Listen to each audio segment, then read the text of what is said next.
Malayalam big boss season 7 ഈ ആഴ്ചത്തെ weekend എപ്പിസോഡിന് വേണ്ടി എല്ലാവരും കാത്തിരിക്കുകയാണ്. അതിന് പ്രധാന കാരണം ആര്യൻ്റെയും ജിസേലിൻ്റെയും ആ ഒരു പ്രശ്നത്തിൽ ബിഗ് ബോസ് എന്ത് നടപടി സ്വീകരിക്കും, ഏത് രീതിയിലാണ് നോക്കിക്കാണുന്നത് എന്നറിയാൻ വേണ്ടിയാണ്.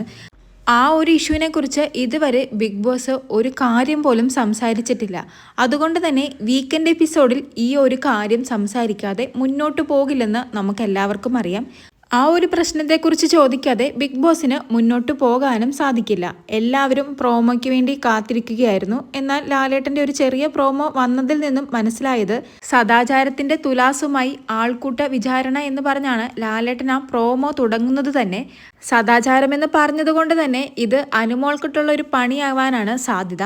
എനിക്ക് തോന്നുന്നു കുറച്ച് പ്രേക്ഷകർ ജിസേലിനെയും ആര്യനെയും സപ്പോർട്ട് ചെയ്ത് വരുന്നുണ്ട്, കുറച്ച് പ്രേക്ഷകർ നമ്മുടെ അനുമോളെ സപ്പോർട്ട് ചെയ്തും വരുന്നുണ്ട്. അനുമോളെ സപ്പോർട്ട് ചെയ്ത് വരുന്ന പ്രേക്ഷകർക്ക് അറിയേണ്ട ഒരേ ഒരു കാര്യം, അനുമോള് ഈ കാരണം കൊണ്ട് ബിഗ് ബോസ് ഹൗസിൽ നിന്നും പുറത്താകുമോ ഇല്ലയോ എന്നാണ്. അതാണ് പ്രേക്ഷകരുടെ ഇപ്പോഴുള്ള ടെൻഷനും. കാരണം മുൻ സീസണുകളിൽ ഇങ്ങനെ ഒരു കാര്യം സംഭവിച്ചപ്പോൾ അവരെ പുറത്താക്കുകയായിരുന്നു ചെയ്തത്.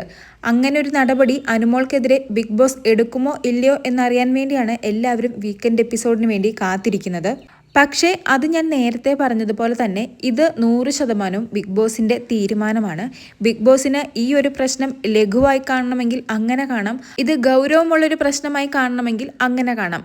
ബിഗ് ബോസ് ഇത് ലഘുവായൊരു പ്രശ്നമായിട്ടാണ് എടുക്കുന്നതെങ്കിൽ ചിലപ്പോൾ 1-2 ആഴ്ച അനുമോളെ ഡയറക്റ്റ് നോമിനേഷനിലിടാം, പിന്നെ ഒരു വാർണിംഗും കൊടുക്കാം.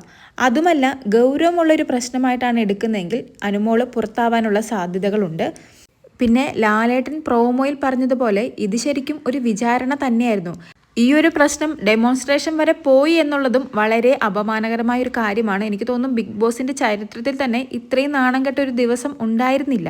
പിന്നെ ഈ ഒരു പ്രശ്നത്തിൽ നമുക്ക് അനുമോളെ മാത്രം കുറ്റപ്പെടുത്താൻ സാധിക്കില്ല, മസ്താനിയും ഈ ഒരു പ്രശ്നത്തിൻ്റെ ഉത്തരവാദി തന്നെയാണ്. മസ്താനിക്കും പണി കിട്ടാനുള്ള സാധ്യതകളുണ്ട്. എന്തായാലും ഇന്നത്തെ എപ്പിസോഡിന് വേണ്ടി നമുക്ക് കാത്തിരിക്കാം. കൂടുതൽ ലൈവ് അപ്ഡേറ്റുകളുമായി വീണ്ടും വരാം.